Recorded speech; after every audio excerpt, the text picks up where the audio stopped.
Hey everybody, I'm Tom Vasel. Welcome to the Dice Tower. And this is a series of videos that I'm doing where I take a look at the top 100 games that I put together in 2005 and 21 years later kind of dissect that to see where those games are now.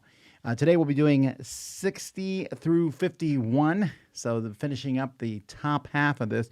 And I notice there's a lot of games on here and I think, that wouldn't even make my top 1,000 at this point. Because again, if you figure I played from this time that I'm playing 400 to 500 new games every year. So I've played thousands of games since then, 5,000 plus games since this time frame. Obviously, it's going to knock games out. But I remember these so strongly and how exciting they were to play at the time. So let's just get jumping right into this. We're going to start with number 60, and this is Manhattan. Although the original Manhattan cover looked closer to this one here. Well, this is the Mayfair one. So the one I had, I think, even looked a little bit, this is the one I had. That's the one I had. And it won the Spiel des Jahres. Now, what people don't realize about Manhattan is it's designed by the same guy who did, Andre Seyfarth, who did Puerto Rico. And what it does is it has all these buildings, kind of like Lego-like buildings, that what you're placing them out on a board, and this must be a prototype, because why are they all the same color gray? Or maybe gray was one of the colors. And you're just playing a card and putting out these buildings in different sections of the city. And you want to have the tallest building, but you also want to have the most buildings in different sections of the city. I like this a lot. The newest version of this is the game that I have. So this was my number 60, and this lasted on my top 100 till 2015, where it was 90. In fact, even in 2021, it was 274, and it would probably still be in my top 300 now, guessing off the top of my head. I really like this one. The new Korean one has more of a this kind of coloring to it, which is still kind of cool. It's a lot of fun. There's a little fun variant that I play on it. But this one, it's so weird to think. This game's from 1994. So this is 30 years old at this point, almost, or more than 30 years old. And yet I think it's still a classic game that's worth playing. That can't be said for the next one, Return of the Heroes, which has a really terrible box cover. But I'll tell you what. This was on my list here, and it was on my list till 2010, where it was 81.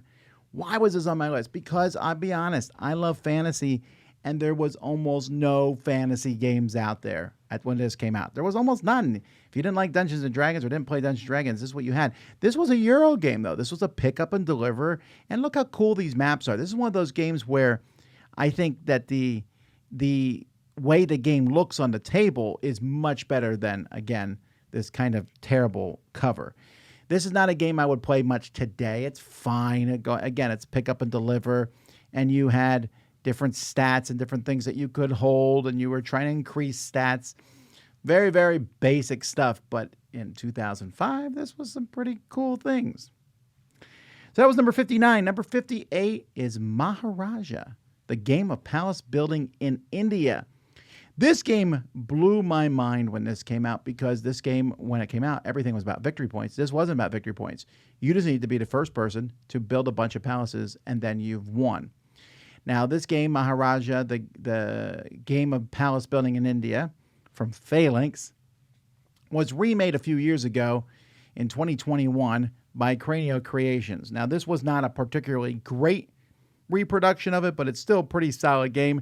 The board itself looked pretty interesting, and there's a lot of cool concepts. This is still a kind of game that stands the test of time. So it was my number 58, but it wasn't on the list long. In 2009, it was 114. And we haven't seen it come back to, but I still remember fondly the idea of just going around and trying to build these palaces. It was an efficiency racing game, if you think about it that way. Number 57 is San Francisco. This was a game that was on my list till 2007, where it dropped off at 90.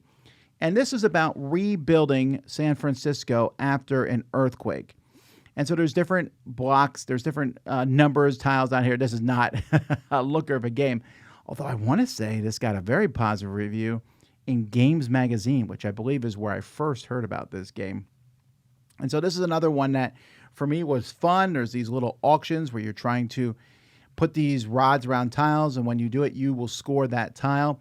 So there's some cool concepts to this game with some very, very clear clip art that's just thrown in. I mean, like, what is going on here? But it was one that I enjoyed at the time. So that's San Francisco. Along those same lines, we have Oasis. Oasis only lasted for another year. It was off the list in 2006. This is a game from Alan Moon and Aaron Weisblum, and it's about building tiles and building these different areas out and then scoring them. I believe the version I had was from a company called Uberplay. You haven't heard of Uberplay because they are no longer a company. Their spin-off company, Simply Fun, still exists around somewhere. But Uberplay was about making all these beautiful Euros. Now, in today's world, they're not beautiful comparatively. But at the time, these were kind of a wow compared to all the tan that was out there, even though, again, there's a lot of tan here. This is another game I don't think that has really stood the test of time. It was recommended for the Spiel des Jahres in 2004. But you're just trying to control lands and, like it says, raise horses, build temples. It does all the Euro-y things. And back in 2005, I enjoyed it. I also enjoyed another game from Alan Moon called Capital. Now, the main thing about Capital that people screamed about back when this game came out was this, what you're seeing here. This was the score track. And as you scored points, you slid these down, but it was so finicky and easy to move. I tightened mine up so that it was harder to move them. This game was remade twice. There was a card version of the game, Clock Towers, and then there was the Skylines 3000, which was a fairly not very pretty look to this game. When did this one come out? 2009, so it wasn't too much later. This is from Z-Man Games, Josh Capel, who I like his stuff normally. But Capital was another game about building buildings, and this was definitely, I had a type in 2005. If there was a game about building buildings, these little wooden buildings, and then you were putting on two different types of tops on these buildings. There was the rounded top, and then there was the top that came to a point. And you scored points, and you were trying to control stuff in the middle. This is another game that I don't think I would even play today. But at the time, the building the buildings and going for these different areas, it really appealed to me. So that's why it was on my top 100, but nowhere near that today. So let's talk about the one game from today's list that is still on my top 100, sort of. And that is Union Pacific. Union Pacific came out in 1999, a third game in a row here for Alan Moon. And this game was about connecting routes on a board with trains, and you would then bought into these different companies. And you have to remember, this is before he put out Ticket to Ride, and this game was so popular that when Ticket to Ride came out, people were like, well, is it like Union Pacific? No, they're nothing alike. This was a very light stock market game. And this was on my list for a long time. Union Pacific was, well, not a long time, but sort of, because it was there to 2009 and where it was 95. And in 2010, I instead put on the remake of it called Airlines Europe, which is a second edition of the game. It's very, very similar. And this is a particular looker too, but it had the same thing. Union Pacific, they lost it because of, well, the company Union Pacific said no. So they just made a more generic theme, made it airplanes, which is funny because Union Pacific itself, if you look at it, re-implements a game called Airlines, which came out in 1990. So this was this one I never played, but this was Alan Moon's first game. And so he went to Union Pacific, which was a fun theme, and then it went back to Airlines Europe eventually, which is still on my list today. And in fact, it is a number here. I want to say it's 88, but my rating is so sloppy. But it's definitely still on my list. I like it a lot. All right, next we have Acquire. So Acquire was number 53 for me. The last time it was on the list was 82 in 2008. Do I think Acquire is a great game? I do indeed. And at this time, I was playing the version that you can see in this picture here with this table. It was a really pretty version. This was from Avalon Hill / Hasbro, which has been remade recently from Renegade Games and looks very similar to that. And even though I don't play it all the time, and it's not in my top 100 or top several hundred actually, it's still a very solid game. This is from Sid Saxon. It's a classic for a reason. Another stock market game, which at the time, you'll notice I put it just one step ahead of Union Pacific, which now I like Airlines Europe better. I think there's more nuance to that, but I still give a lot of credence here to Sid Saxon and Acquire. Then we have Ave Caesar. Ave Caesar has been on my list for a long time. It was 52 in 2005. In 2021, it was 219. It's not on my list currently, and that's because other racing games have kind of crept in there and pushed it out.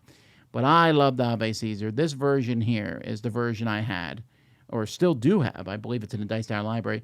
I just like this silly racing game where on your turn you play a card, and that's how far you move. But if there's horses blocking you, you can't move. So you'll move slow on purpose just to stop somebody else from moving. Hilarious fun. They don't think so. And at some point, you need to stop in this top area in the pit lane and shout Ave Caesar. Such a blast of a game. It's silly. It's fun. It's never had a very good American printing, actually. This is the box here. This one here, I believe, is from Korea. And it's a nice looking version of it. But man, what a great game. And then finally, number 51, which was on my list till 2010, where it was 104. And this is You're Bluffing. This is another old game, 1985. I was 9 when this game came out. That means this game is basically 41 years old. And this game from Rudiger Kultz is a game that's been made a few times. There's a game called Bitter Up, which is a board game version of it, which I still have in the library. I think I might have You're Bluffing in the library too. But in this game, you're trying to collect sets of animals, horses and cows and pigs, etc. And you're trading cards back and forth to get these, but there are many You're Bluffing cards that are worth 0. There's one with the farmer just looking through the 0. And I can be like, I'm going to give you 5 cards. And you say, most of those cards are worthless. But they might not be. And so there's a lot of fun back and forth with the money in this game. It's silly. It's just a bluffing game. But I find it to be very good, and I think it has stood the test of time. So You're Bluffing was my number 51. And there you go, folks. That is it. Those are another 10 games from my original top 100 list. We're done with the top half. The games are going to get better, or at least better for 2005. I'll see you next time. Until then, I'm Tom Vasel, and you've been watching The Dice Tower.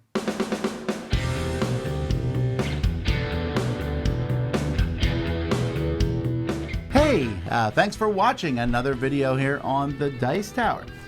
We really appreciate you stopping by and checking our things out. Thanks so much for joining us today. And hey, if you really like what we're doing here at the Dice Tower, then there are different ways to support the Dice Tower. One of those ways is through Patreon. We have links in the description to this video, and we have links to lots of other things we do down there, so definitely check it out.